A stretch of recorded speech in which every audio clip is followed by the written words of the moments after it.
I remember a few weeks ago being pleasantly surprised by an article that was in the Village Voice. It was titled "Fakes on a Plane." Back on August 7th, conspiracy buffs craft their own online WTC movies. And he then chronicles, the author, Ed Halter, who's here in town for the big book festival, he then chronicles quite a few of the successful films that have come out concerning 9/11, and talks about how some of these, like Loose Change Second Edition, really are some of the, really the first underground internet, what you could call blockbusters. And this totally shifts the paradigm where Hollywood spends, in some cases, hundreds of millions of dollars just to get 10, 15 million people globally to come see a movie.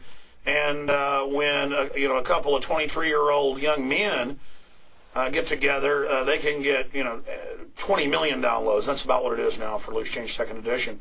Already, Terror Storm has been downloaded several million times. I went around earlier this week to some of the places where you could see how many times it had been downloaded. Dozens and dozens and dozens of sites where it had been downloaded over 150, 200,000 times. Added together, it was well over 2 million. And I just spent a few hours looking up the numbers.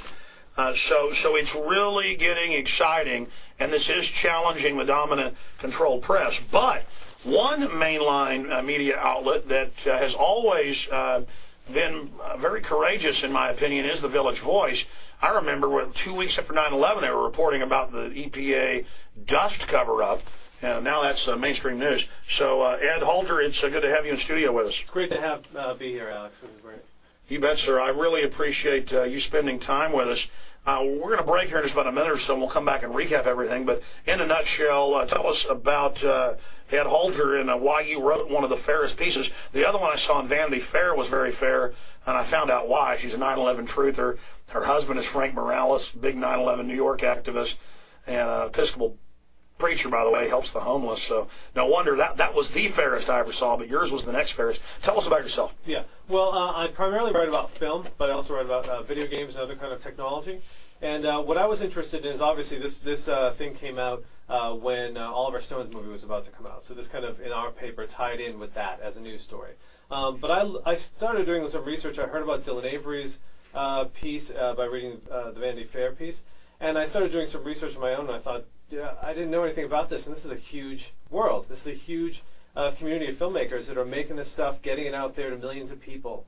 And I've always been interested in the way in which technology changes the way filmmaking works and what it can do.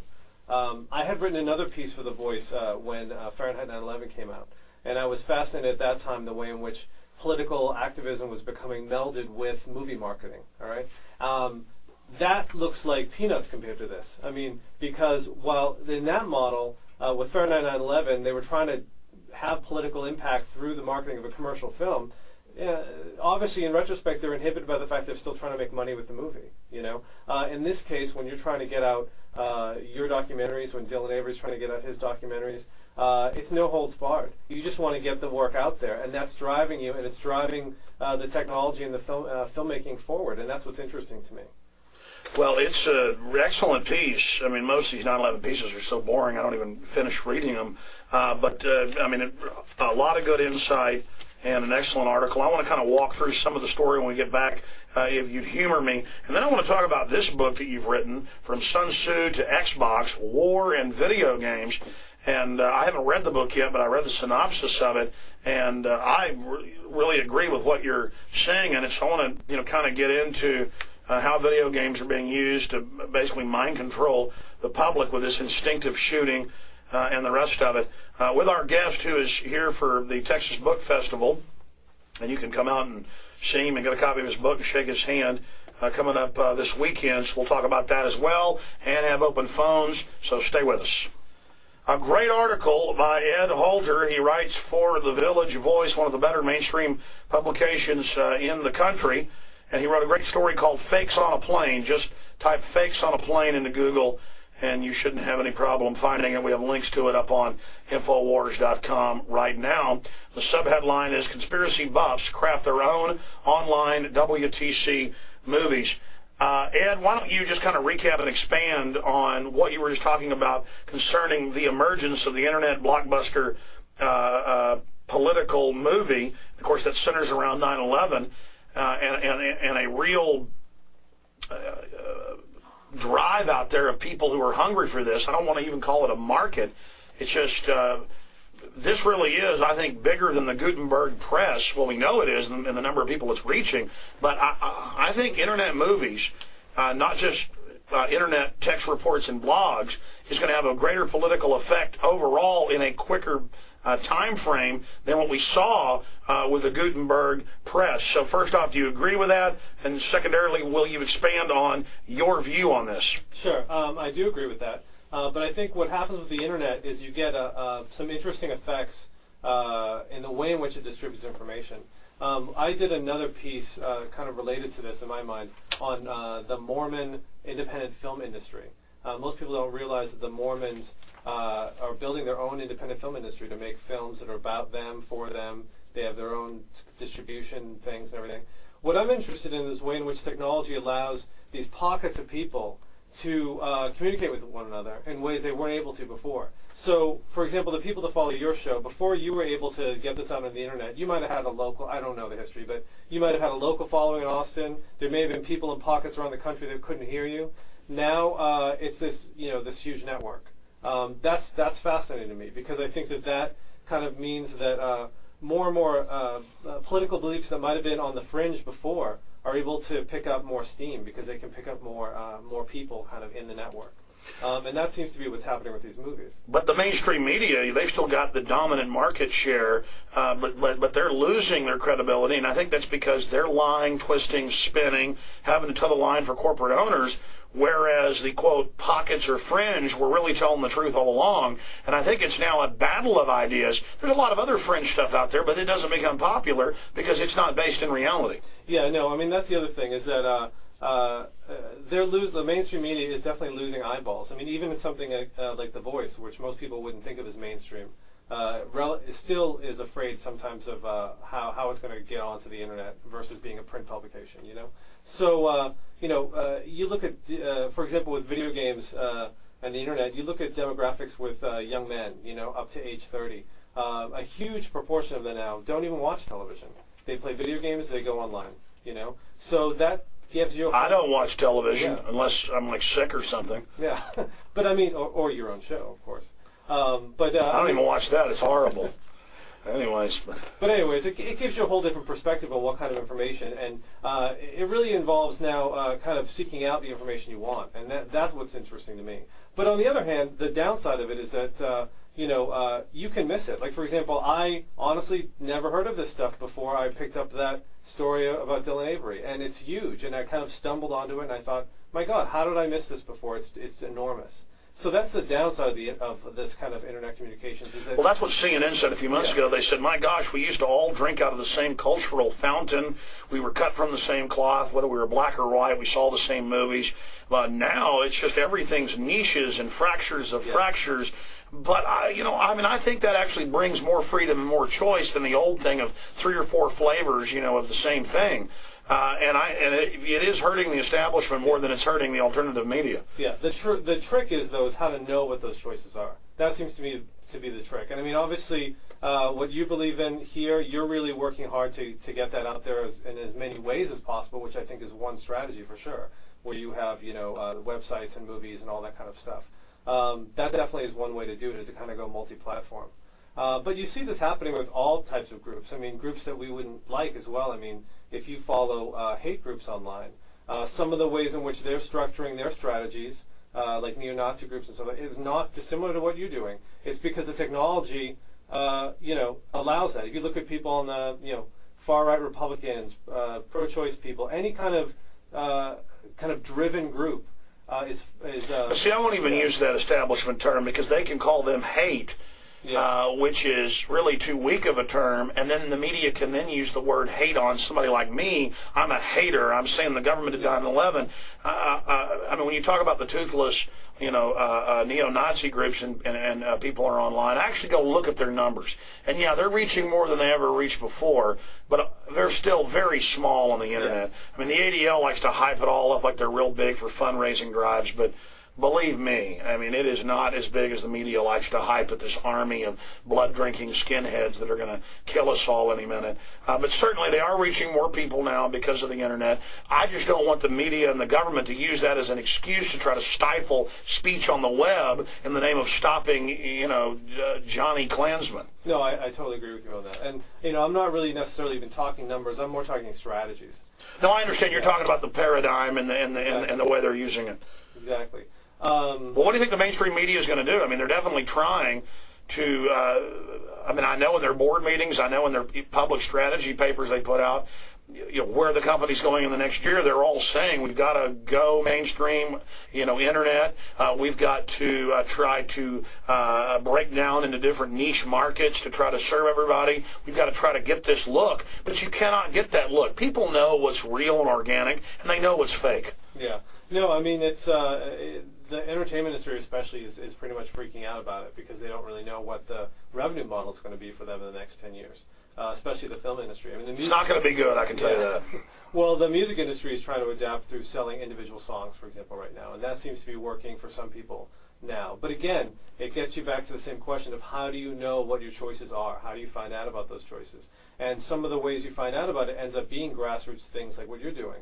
I mean, not exactly what you're doing because you're not selling music, but I mean the parallel of what you're doing in, say, the music community, Well, I remember being interviewed by newspaper reporters 10, 12 years ago, and some of them were nice like yourself. Others were very arrogant. But imagine the arrogance, not just of a newspaper reporter who's got this monopoly and nobody else has a voice. Imagine the arrogance of Hollywood producers and TV producers. Now a lot of their hubris is evaporating, and now they are horrified because they realize that there is just a total shift that is taking place that's going to make them as obsolete as the horse and buggy when the Model T finally came out. Yeah, they don't know how to. It's like they're waiting for the dam to break with some of this stuff. Especially when more and more people, as personal computers become more and more powerful, become more and more easily to transfer files, to save whole movies, to exchange them, what you guys are doing right now with Google Video. But it's going to be that much easier for even higher image quality movies. Because, your films look really good, but they're not, film quality images, right? But very soon, people will be able to do that. And very soon, what am I going to do, though? It's not just the big dominant media. I need to be able to pay my employees and operate. Exactly. So I go ahead and upload my new video to Google Video because I don't care. But I had the money to make that film because I had sold videos in the past. Right. And pretty soon, by the time I sell one copy of a film, someone can get it and upload it, and it's going to be so crystal clear on the web that then no one will even need to buy the DVD from me. And I thought about that. The answer will be we'll take pre-orders for 2 months. There will be the initial sale. They'll all be collector's items and $100 a piece on the bubble chip or whatever it is. And then that's it. Right. 500 are sold, and that's the end of it, and they're $500 a piece or whatever. And then I guess people then are endowers of the film, or maybe people come and fund you with filmmakers. They all come give you their endowment of $500, maybe 500 people, and then they all get their name in the credits. Right. Why you're able to do that is because you are here with a mission, and your mission is before making money. You make money to spread the mission. Exactly. That's what I get off on. Right. Whereas in Hollywood, that's not what they're. They're there to make the money. The money is the mission. So for them, it's they're looking. They're terrified. Exactly. They don't know they're totally confused as to what's going to happen. But I'm saying this is even going to affect me being able to do my mission. It's already in the music industry. It's already affecting small labels like that used to be able to make money off of selling CDs to a certain point. They're feeling it as well. So the parallels that are happening in the music industry will be affecting the film industry next. Well, I think the answer is education of the public. Even if you can get something for free, if you respect the artist or the researcher or the filmmaker or the writer, you need to pay for it at least once, folks. And that's what I do. I can go out and find music for my MP3 player for my iPod, but I still go buy it. then, sometimes I lose an iPod or it breaks, or, I just go buy it again.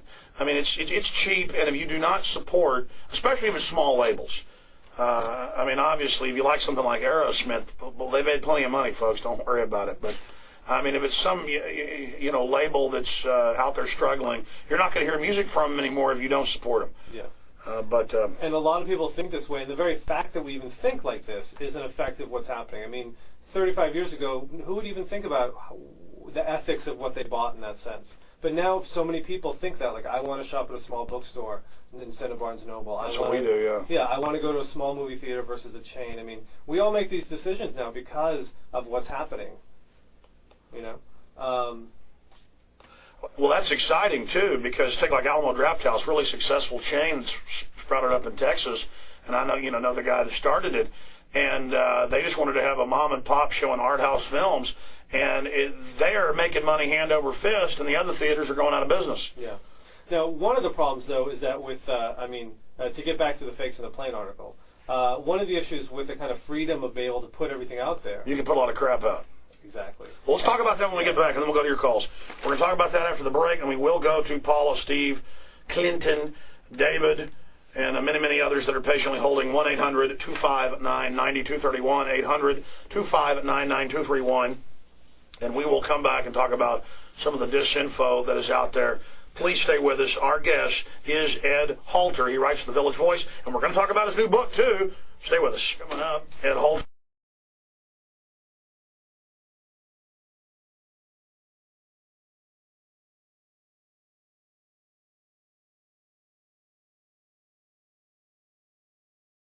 Is our guest.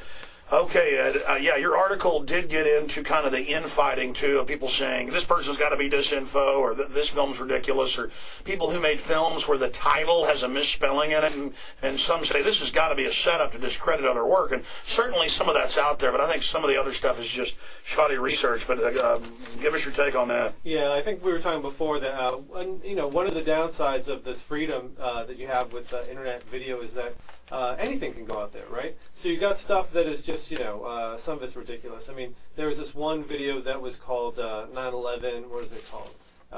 Stranger Than Fiction, and they spelled the title wrong, T-H-E-N. And this one was, really, really bare bones, low budget video. It was just text on the screen. And then after a while, they start blaming the Jews. And you're just like, okay, what is this, There's another one where someone made a video about another video. It was, if I can remember the name correctly. Screw Loose Change. Right, no. The Screw Loose Change, but there was another one that was about In Plain Sight. Oh, yeah, it was called Not In Plain Sight. So basically, someone went through, there's another video called In Plain Sight that is, analysis of 9/11 footage. And someone made something called Not In Plain Sight, and analyzing the analysis and saying, this guy is so wrong that maybe this is disinfo, So I thought that was fascinating. There's this dialogue going on between movies, right? And then you also mentioned there's another one that attempts to debunk Loose Change called Screw Loose Change. Which is total bull. But these debunking films attempt to... I like your article because it is truly fair, and you're just showing how, number one, it's a huge phenomenon. Number two, here's all the different strata and the different dynamics in all of this. Yeah, because there's been other articles written about, debating the points and everything. I wasn't interested in that. As a film critic, I'm more interested in the phenomenon of what's happening with this filmmaking community. That's more fascinating to me than debating who's wrong, who's right, who's disinfo, who's not. Because honestly, I feel like my personal feeling is that this is like another 60s where 30 years from now we might find out what really happened and what was, what kind of coincidence. I was just about to ask you, what do you... sure, find out what happened in the 9/11 Truth Movement, but bigger, put you on the spot here, Village Voice writer, Ed Halter. Ed, who do you think was involved in 9/11? Do you believe the official story? Well, look, I'm not a political writer, and I have to say that my where I fall on the spectrum is that I would not be surprised if there was foreknowledge the attack was going to happen and they let it happen, maybe not even knowing how big it was going to be. I can't go all the way into necessarily thinking that, but let me put it this way. If more evidence showed up, I wouldn't be shocked. It wouldn't be like a unicorn walked in my room. I wouldn't think. Wouldn't be like a unicorn, it'd be like a tooth fairy. Listen, I was in New York for 9/11. I don't think anything would shock me that I found out about this afterwards, But right now, I have to say, my jury's still out, and I don't necessarily think about it as much. Well, the dominant mainstream media, and I know Village Voice isn't really mainstream media, but it's kind of like old line alternative media, old guard alternative media, and I really do like a lot of the work you guys do. It's very fair. Especially on the dust issue with the mercury and, of course, the lead and the asbestos. But just about 9/11, I really think the worm's turned. I think we're winning the fight for the hearts and minds of the people of this country and the world. Hugo Chavez is now going public saying, those buildings came down, looked like demolition. The government could have done this for its police state. It had its war all ready to go. Do you think it's starting to freak out the Bush administration and others who thought they could just ignore us, that it is gaining so much momentum? Well, you can see the way in which Republican candidates are trying to distance themselves from Bush. I mean, when does that ever happen where a candidate doesn't want to be associated with the president in his own party? That's pretty severe. But I have a question for you, because I saw that you believe that both parties are controlled, right? So, would you get behind, getting behind the Democrats for this election? I'm on record saying they need to be elected. I mean, if you had a Democrat in control of the legislative, the executive, and the judicial, I would be for a Republican sweep. I see. I mean, that's what the founding fathers of this country called for. It's what common sense called for. You don't want one party in control of everything. Yeah. I mean, even if it on the surface looked like it was a good group of politicians, it's still dangerous. We know we've got people trying to set up a dictatorship, trying to really set up a real live police state. Houston Chronicle, talking about FEMA camps for dissidents. So, yes, I don't care how bad the Democrat is. I don't care. Any third party, anybody who isn't in fact, I'm not just saying get Republicans out. I'm saying get incumbents out. I'm saying get the senators who are pro-war out. Get the people like Lieberman who've supported Bush out. Just get these pro-war people out. Who do you think should be in office? Well, I mean, I'd like to see some balance to the government right now. We've been so out of whack for so long. Yeah, that's my view. And I'd really love, I'm holding out the hope that maybe the Democrats could take more of the House and the... Well, yeah, but the Republicans have raced to put their Diebold ES&S and Heart of Their Civics garbage. We'll be right back with our guest, talk about his new book. Ed Halter's our guest. We are going to your phone calls here momentarily. I want to move quickly through them. But tell me about From Sun Tzu to Xbox, War and Video Games, Ed. Tell me about your book. Sure. Hold on. There we go. So this is a book I just came out this summer. It's about the history of the relationships between war, specifically the American military, and the development of video games. And what's interesting to me about it and why I wrote the book is that they actually have a long and convoluted history with one another. Most people don't know this. In fact, some people in kind of like urban legend, they kind of think that video games have something to do with the military or something, but I kind of lay it out. Wow, and you just gave me a copy. Okay, yeah. Let me see if my urban legend is correct. Of course, sure. I've read pieces of this in news articles. Yeah. In Vietnam, they were having a large percentage of people unable to pull the trigger and kill enemies up close when they could actually look at them in the face. And so they wanted a way to break off that thinking process and have instinctive shooting.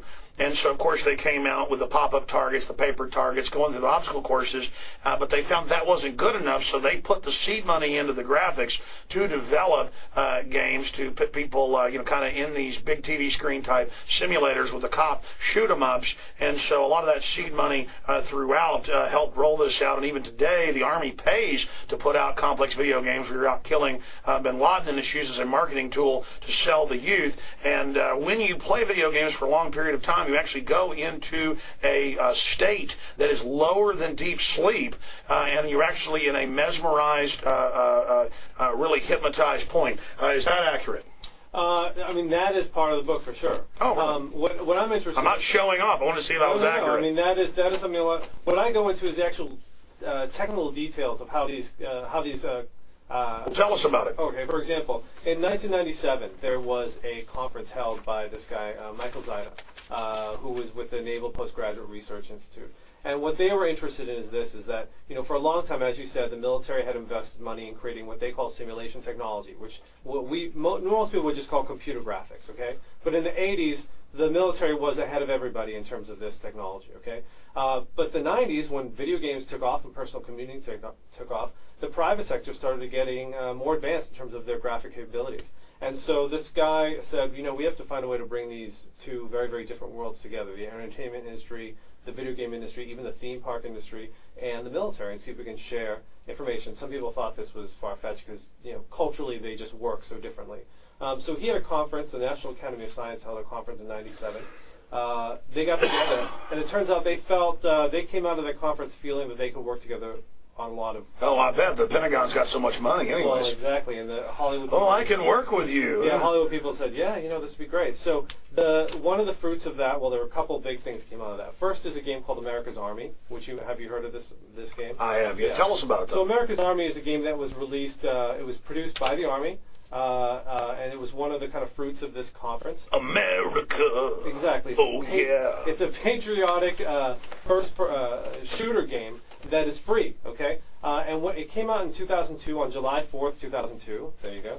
And anyone around the world can download it for free. And when it came out, it was actually on the cutting edge of the technology. It won all sorts of design awards. They really put they put like $7 million into the development of this game. And it's still very, very popular. It's got millions of people playing it around the world. And what this game purports to be is what they call a realistic view of military life. So you get to play an American soldier, go through boot camp, basic training, and then go on missions, some of which are modeled on real things that have happened.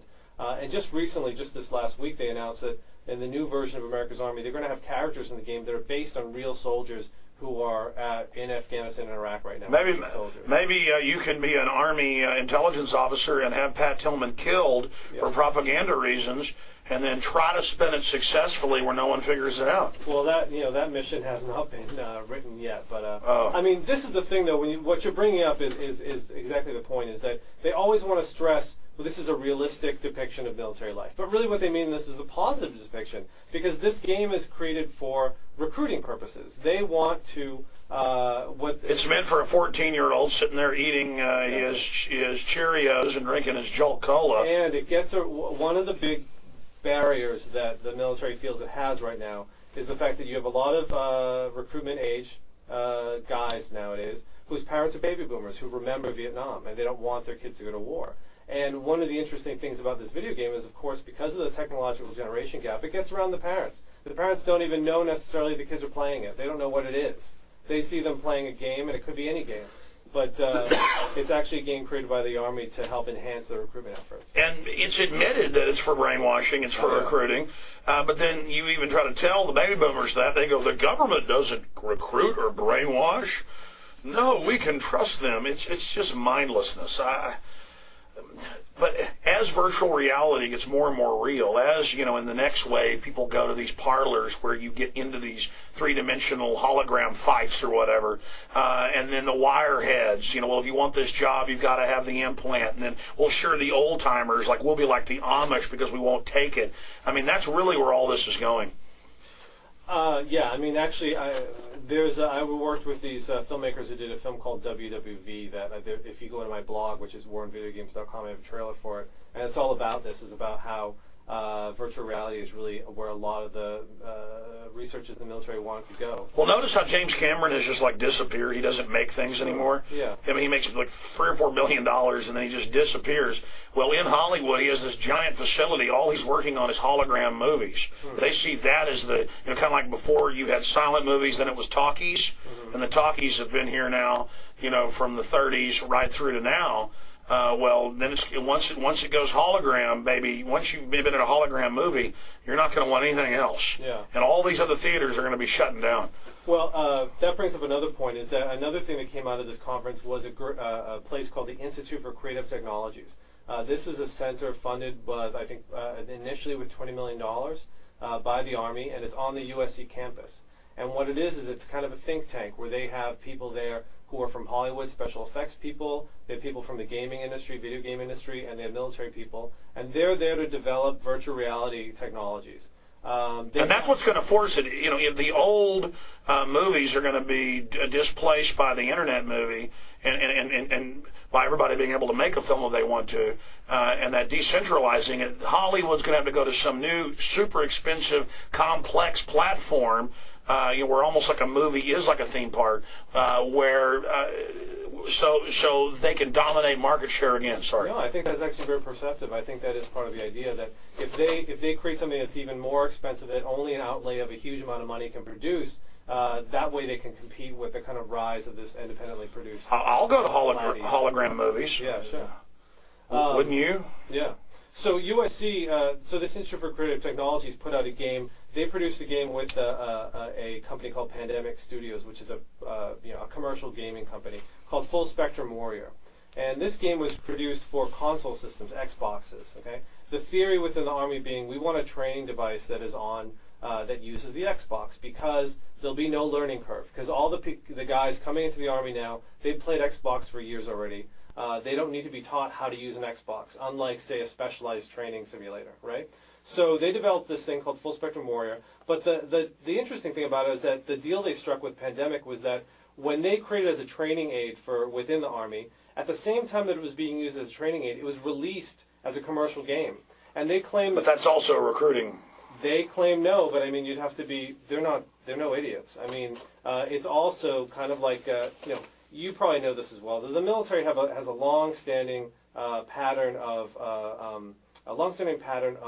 interaction with Hollywood studios. You know, each branch of the military has an actual office that deals with studios.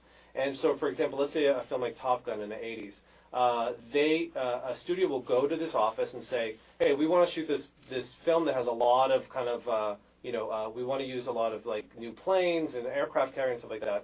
If that office approves the script, and if that script, by their account, has what quote an accurate portrayal of military life, then they will sometimes allow them on there, and you get to use this stuff for free. It cuts down the budgets by millions of dollars, and this is a pretty common practice. That's only one way they do it. The military now comes to productions and says, "Oh, we want some ads, a product placement," which I call propaganda placement. Let's take some. Well, I really appreciate our guest joining us, and he's the artistic director of this year's International Short Film Festival, Cinema Texas 11, and this is a really popular festival. I've heard of it, and it's incredible. Just the program's a beautiful little bound-style book here.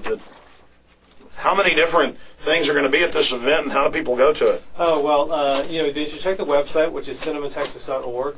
There's a number of different venues. The Victory Grill is going to be hosting the Parallax sidebar, which is all the, like I said, the political speakers come and some political documentaries. There's also people who are into art films, experimental films. We are showing a lot of stuff there at the Carver Center, which is in East Austin. Sure, that's a nice place. Yeah, it's a really beautiful theater, and that's the main venue. So, but they can find out all the information on cinematexas.org. We have, if anyone's into music, we have a concert tonight at, I can't remember the name of the place now. We can find out at the website. On the website. And we've got a link to it up on Infowars.com. And you are the author of the book, From Sun Tzu to the Xbox, War and the Video Games, by Ed Halter. Real quick, let's take a few final calls. Rick in Nevada and then Joe in California. That's all we have time for. Rick, go ahead. There's a very disturbing development, which is the co-opting and the wresting of the 9/11 truth movement from the movement by Bush and his backers. And folks like your guest who are still on the fence, or are still willfully ignorant, or just stupid, or refuse to face the truth out of fear or terror or whatever it is, whichever pasture has the best cud, the tastiest cud of effectiveness in putting out the truth. Well, I have the best cud. I understand that. I'm chewing it right now. We have to get this fellow on board, and we have to wrest the 9/11 truth movement back away from Bush because he started to take it. Well, I don't know about that. What do you mean Bush has started to take it over? He came out recently. There's some audio available on the net in which Bush says that controlled demolitions may have been the cause of the collapses of the tower. No, I know. Sure. Well, yeah, we played that yesterday. We put the article out last week. He made that bizarre statement in his pro-torture speech of last Friday. And, that's them trying to put back doors in now. Like, there could have been bombs. The Al-Qaeda planted them. because even NIST, the federal government's having to say now it could be bombs. I mean, look, they're in a lot of trouble. Oh, now I understand what you're saying. Yes, sir. Well, thank you. I appreciate it. Let's talk to Joe in California. Joe, go ahead. Hello? Yes, sir. Go ahead. Hi, how you doing, Alex? Good. We're almost out of time. What's on your mind? Yeah, really quick. I'm really upset about this with President Bush is trying to deal with it. That tacitly implies World Trade Center controlled demolition article. And if you put the actual clip on your website, that'll be... We did. We have 2 people in a row bringing this up. That's interesting. On video? No, I didn't see the video. I just saw the audio, but not the video. Well, he gave the press conference. It's at cspan.org, and I don't know why Paul just put the audio up there, but okay. That would be great because that... Tell you what, go find it for us, clip it out for us, email it to us, and we'll post it. Back door. And also, too, I bought the Terror Storm. I've made probably about 50 copies. I'm making more every day. Good. Some movie. Good. One last thing. Can you make... when I ordered Terror Storm, I got I know it was an inside job bumper sticker. Can you make shirts that say that? That's another good idea. Oh, that's an awesome thing. I've actually told my people to do that before. We haven't gotten around to that, but it is an idea that's bounced around in our little brains. Get it done, Alex. I'll tell you, it'll be a #1 selling t-shirt. All right, I'm going to do it. That's it. Okay, sir, I appreciate your call. I really do. And I want to thank Ed Halter for joining us. The book From Sun Tzu to Xbox, War and Video Games. Have a great weekend. Thanks a lot, Alex. And I know it's Wednesday, but still the weekend's coming up. The big events this weekend. It starts tonight, yeah. That's right. It kicks off tonight with music. Yep. Fantastic. Well, we appreciate your fair piece in the Village Voice, and we hope to see more in the future.